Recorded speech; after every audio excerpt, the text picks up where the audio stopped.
আমার মায়ের নাম অপর্ণা চ্যাটার্জি। মা কখনো কাউকে ফিরিয়ে দেয়নি, আমাকে মাই পড়িয়েছেন বাড়িতে। সকালবেলা ঘুম থেকে উঠে প্রথম কথা মায়ের কথাই মনে পড়ে। প্রচুর মার খেয়েছি আমি। আমার মনে হয়েছে যে মা যেভাবে আমার সঙ্গে বিহেভ করে আমার স্ত্রীর সঙ্গে একই রকমভাবে বিহেভ করে। তা আশা করি যেখানে আছো ভগবানের কাছে খুব ভালো থাকবে, ভালোভাবে থাকবে আর প্রচুর আনন্দের মধ্যে থেকো।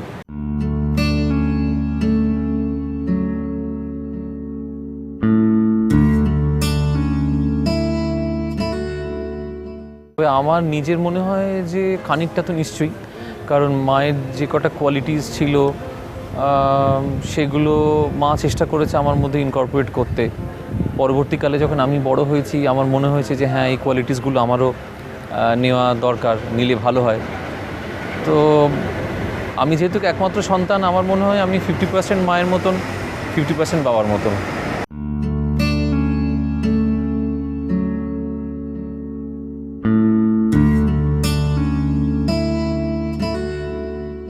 সবার সঙ্গে একসঙ্গে থাকা, সবার সঙ্গে সম্পর্ক রাখা, বিশেষ করে এখনকার যুগে তো সম্পর্ক খুব একটা থাকে না, সবটাই এই মোবাইল ভিত্তিক হয়ে গেছে।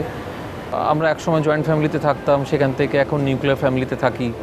তো তাদের সঙ্গে রেগুলার বেসিসে যোগাযোগ রাখা বা কোনো গেট টুগেদার হলে সেখানে প্রেজেন্ট থাকা, এছাড়া যেটা বেসিক আর কি, যে মানুষের সঙ্গে ভালো ব্যবহার করা, এইটা আমার মনে হয় নাম্বার 1 কোয়ালিটি যেটা মা আমাকে শিখিয়েছে।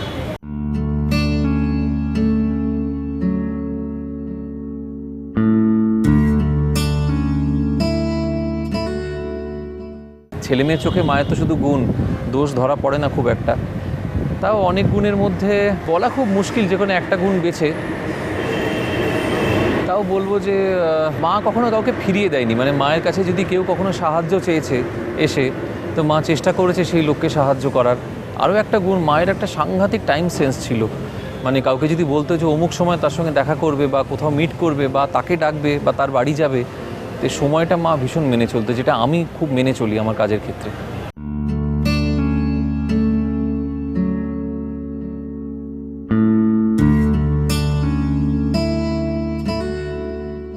গোটা ছোটোবেলাটাই আমার কাছে খুবই সেরা ছিল। আমার ছোটোবেলায় তখন এত ফ্যাশন ছিল না টিউটারদের কাছ থেকে, মানে টিউটারদের কাছে পড়তে যাওয়া, টিউশনস নেওয়ার, সেগুলো পরের দিকে হয়েছে। ধরো আমি যখন ক্লাস 9-10 তখন হয়তো টিউশন নিতে শুরু করেছি, কিন্তু তার আগেও টিল ক্লাস 8 আমাকে মাই পড়িয়েছেন বাড়িতে, সব সাবজেক্ট মাই পড়াতেন। তো যেহেতু বাবা চাকরি করতেন বেশিরভাগ সময় বাড়ির বাইরে, এবার আমি স্কুল থেকে ফিরে এসে বাকি সময়টা সারাক্ষণই মায়ের কাছে পড়াশোনা করা, মানে খেলাধুলোর টাইমটা বাদ দিয়ে, তো অনেকটা সময় কেটেছে মায়ের সঙ্গে।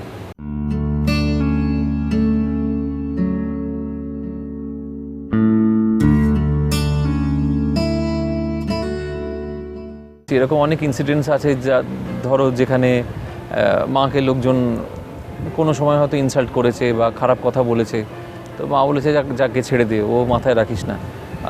তাকে আবার বাড়িতে ডেকেছে বা তার সঙ্গে কথা বলেছে, তখন আমি খুব রেগে গেছি, রিঅ্যাক্ট করেছি। আমি বলেছি যে এটা কেন হবে, ও যদি তোমাকে এরমভাবে কথা বলে থাকে বা দূরে ঠেলে দেয়, তুমি তাকে কাছে ডেকে আনছো কেন? এইসব সময় আমার সঙ্গে খুব মতবিরোধ হতো। মা তখন একটাই কথা বলতো, তুই বড় হবি, তুই তখন বুঝবি আমি কেন এগুলো করি। সিরিয়াসলি আমি পরবর্তীকালে বুঝতে পেরেছি যে কেন মা এগুলো করতো।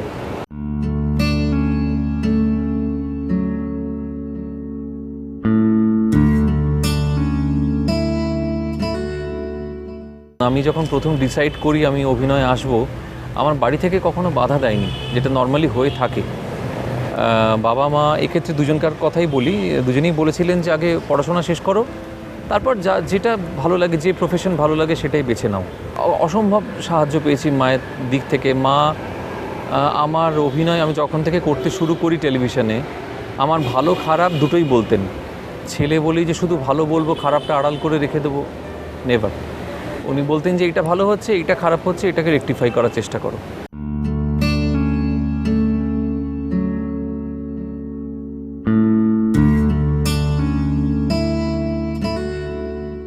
ছোটোবেলায় খুব একটা কিছু শেয়ার করিনি, মানে বদমাইশিগুলো তো শেয়ার করা যায় না বলতে পারো। অনেক বড় হওয়ার পর, মানে ইনফ্যাক্ট চাকরি বাকরি করার পর বা অভিনয় জগতে আসার পর থেকে অনেক কিছু শেয়ার করতে শুরু করেছিলাম। ছোটোবেলার দুষ্টুমি বা স্কুল লাইফের অত শেয়ার করতাম না। আমার মনে হতো যে বললে রেগে যাবে, স্কুলে কী করেছি সেগুলো রেগে যাবে শুনলে। যখন বড় হলাম, যখন আমারও খানিকটা বোধ বুদ্ধি হলো, তখন থেকে শেয়ার করতে শুরু করলাম। যে কলেজ লাইফ থেকেই ইনফ্যাক্ট আমার বলা উচিত, খানিকটা শেয়ার করতে শুরু করি। যেরকম কলেজের বন্ধুরা আমরা আড্ডা মারতে গেছি কোথাও, বা সিনেমা দেখতে গেছি, সেখানে কোনো মজার ইনসিডেন্ট বা কিছু, বা হয়তো কেমিস্ট্রি ল্যাবে কোনো গণ্ডগোল হয়েছে, হ্যাঁ আমার সায়েন্স ছিল, তো সেই হিসেবে দেখতে গেলে ওই টুকটাক মজার ঘটনা বা কখনো কোনো বিরূপ ঘটনাও শেয়ার করতাম। ছবির গল্প যখন বাড়িতে এসে বললাম মাকে এরকম হচ্ছে, তো মা বললেন যে হ্যাঁ আজকাল তো এরকমই হয়, ছেলেরা পড়াশোনা করে বিদেশে চলে যায় আর মা বাবা এখানে পড়ে থাকে।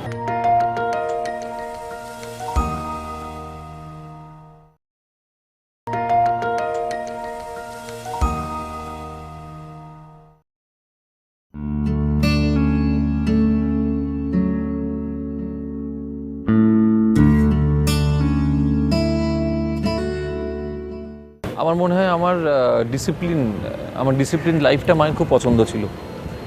সেটা অবশ্য মায়েরই অবদান, মায়ে শিখিয়েছিলেন, তাও মা সেটা খুব পছন্দ করতেন যে আমি একটা ডিসিপ্লিনে চলি, একটা পারফেক্ট সময় ঘুমোতে যাওয়া, পার্টিকুলার সময় ওঠা, ঘুম থেকে সারাদিন মানে ধরো এক্সারসাইজ করা প্রপারলি, খাওয়া দাওয়া কন্ট্রোল করা। এই অভিনয় জগতে আসার পরেই বলছি আমি, এগুলো মায়ের খুব পছন্দ ছিল।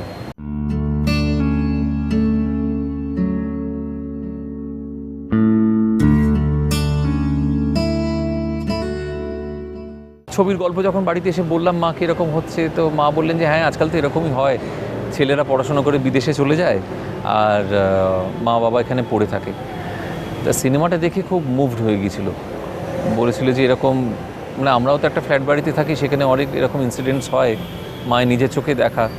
তো মা এটা খুব প্রাউড ফিল করতো যে আমার ছেলে অলওয়েজ আমার সঙ্গেই আছে।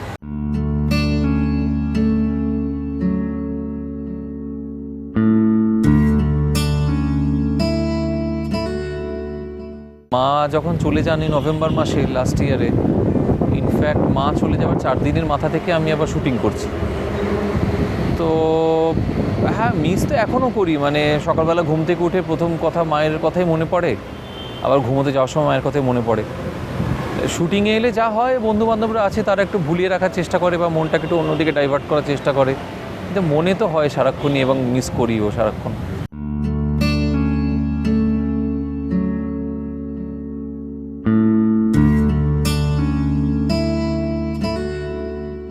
আমার তো মনে হয়েছে হয়তো মা কষ্ট পায়নি, ছেলে বলে মেনে নিয়েছে। আমার নিজের মনে হয়েছে, এই যেরকম বললাম আর কি, যে কখনো তর্ক করেছি, কখনো মতের বিরুদ্ধে গেছি কিছু ব্যাপারে। তো এইসব সময় পরে, বিশেষ করে এখন আমার মনে হয় যে না, ওটা না বললেই হতো, না করলেই হতো, মা কষ্ট পেয়েছে, এরা মনে হয় এখন।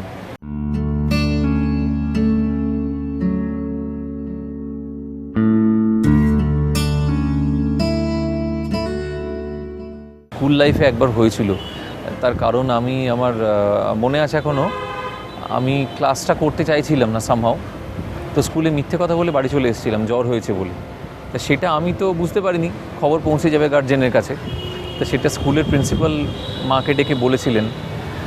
তো তখন মা খুব কান্নাকাটি করেছিলেন, ইনফ্যাক্ট বাবাও খুব ভেঙে পড়েছিলেন, বলেছিলেন যে এই মানুষ করলাম তোকে যে তুই স্কুলে মিথ্যে কথা বলে বাড়ি চলে আসবি। তো ওই একবারই দেখেছিলাম।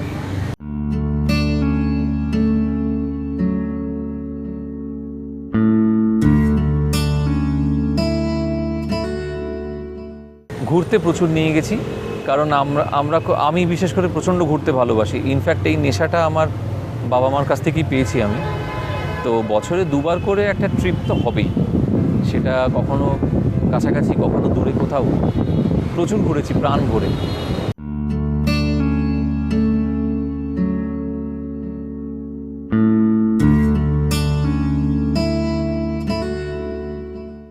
আমি যখন পড়াশোনা করি বা কলেজের পর যখন ম্যানেজমেন্ট পড়ছি, তখন একবার সিনেমা গিয়েছিলাম বন্ধুদের সঙ্গে ক্লাস কামাই করে, সেটা বাড়িতে বলিনি কখনো।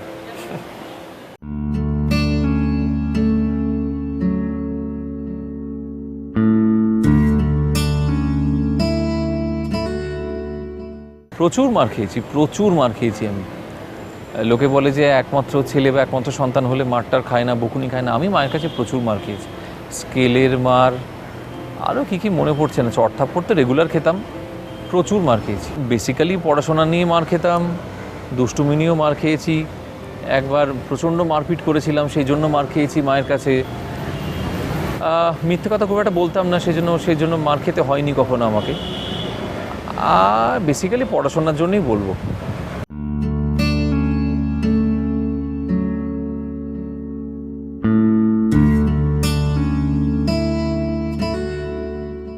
মায়ের অনেক রান্নাই ভালো লাগতো। মা না একটা খুব ইনোভেটিভ ছিল। মা যেরকম টিভি থেকে বা রান্নার বই পড়ে নানা রকম রান্না শিখে বানাতেন। এত আছে কি বলি, পিঠে আমার মনে হয় পিঠে সবচেয়ে ভালো বানাতেন, কারণ মায়ের মতন ভ্যারাইটি অফ পিঠে বোধহয় খুব কম মহিলা করতে পারেন। যার জন্য এই বছর মা চলে যাওয়ার পর আমার খুবই সৌভাগ্য, কিছু আত্মীয় স্বজন তো দিয়েছেনই, কিন্তু আমি বলবো একজনকার কথা, বিশ্বজিৎ মুখার্জি। ও জানতো যে আমার মা চলে গেছে, আমি খুব পিঠে খেতে ভালোবাসি, তো কাকিমা ওর হাত দিয়ে আমাকে এত পিঠে পাঠিয়ে দিয়েছিলেন। তরুণ মজুমদারের ছবি করেছিলাম আলো, তখন মা খুব প্রাউড ফিল করেছিল যে Tarun Majumdar, he is a name, তো তার ছবিতে আমি কাজ করছি।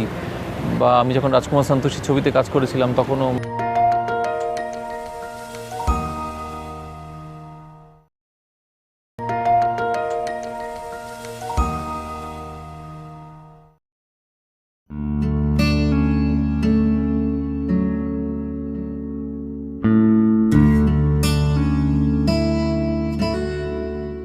আমার মনে হয়েছে যে মা যেভাবে আমার সঙ্গে বিহেভ করে আমার স্ত্রীর সঙ্গে একই রকমভাবে বিহেভ করে বা করা উচিত, তাই বলেই মনে হয়েছে।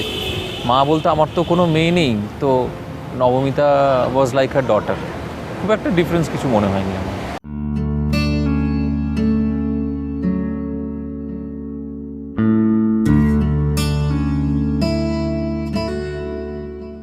তরুণ মজুমদারের ছবি করেছিলাম আলো, তখন মা খুব প্রাউড ফিল করেছিল যে Tarun Majumdar, he is a name, তো তার ছবিতে আমি কাজ করছি। বা আমি যখন রাজকুমার সন্তোষীর ছবিতে কাজ করেছিলাম তখনও মা was very proud of her son, যে ছেলে আমার এত বড় কাজ করছে।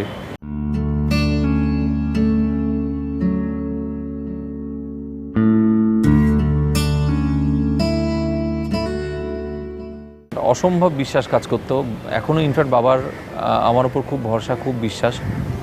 মা যখন মারা যাওয়ার আগে দীর্ঘদিন ভুগেছিলেন মা, বিশেষ করে শেষ ফেজটা যেটা টানা প্রায় 6 মাস মতো, তো মা একটা কথা বারবারই বলতো যে আমার কোনো চিন্তা নেই, আমার ছেলে আছে, আমাকে বার করে আনবে।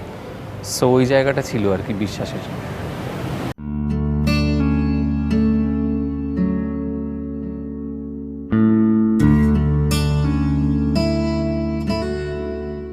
ফিরিয়ে দেওয়ার তো কিছু নেই, আর সে তো এই জগতে নেই, তবে তার প্রেজেন্সটা ফিল করি। আমি এইটুকুই আমার নিজের কাছে যেটা মনে হয় যে আমি যেন এইভাবেই থাকতে পারি এবং তার মুখ উজ্জ্বল করতে পারি, আরও নাম করতে পারি কাজের জায়গায়। আর আরেকটা কথা যেটা মনে হয় যে সৎ পথে থাকতে শিখিয়েছে, সৎ পথেই যেন থাকি, অসৎ পথে যেন চলে না যাই।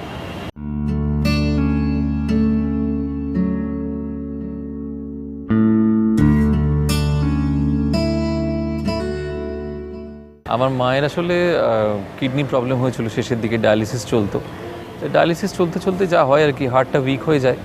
সেই করতে করতে লাস্ট 3বার হার্ট অ্যাটাক হলো। লাস্ট হার্ট অ্যাটাকটা আর সাস্টেন করতে পারেননি।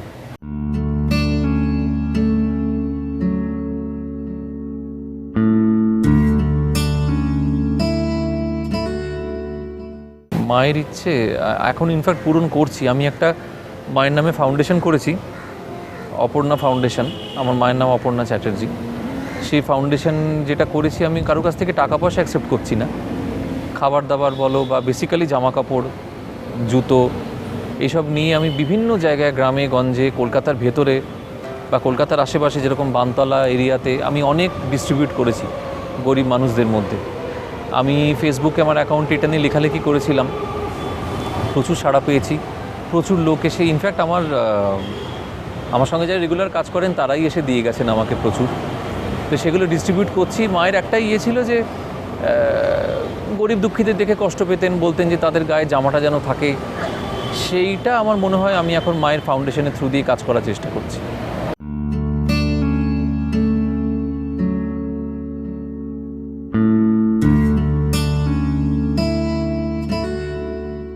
কিছু জিনিসে মনে হয়েছে যে এটা ঠিক করলো না। তা মা বলতো যে এটা এরকম হয়, যখন মা বাবার বয়স হয়ে যায় ছেলেমেয়েরা ভাবে যে সব ভুল করছে। তো আমার মনে হয় এটা বোধহয় সবাই ভাবে, সব ছেলেমেয়েই ভাবে।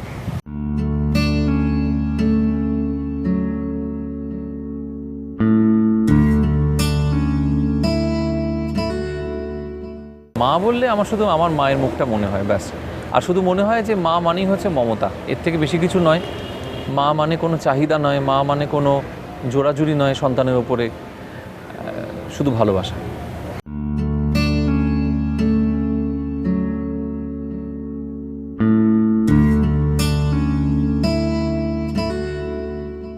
আমার আজকে এত বয়স হয়ে গেছে, মা চলে গেছে 6 মাসের উপর হয়ে গেল, তাতেও বলছি দূরত্ব কোনো দিন বাড়িনি মায়ের সাথে, নেভার।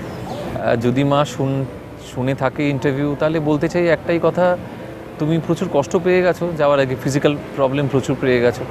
তা আশা করি যেখানে আছো ভগবানের কাছে খুব ভালো থাকবে, ভালো ভাবে থাকবে, আর প্রচুর আনন্দের মধ্যে থেকো।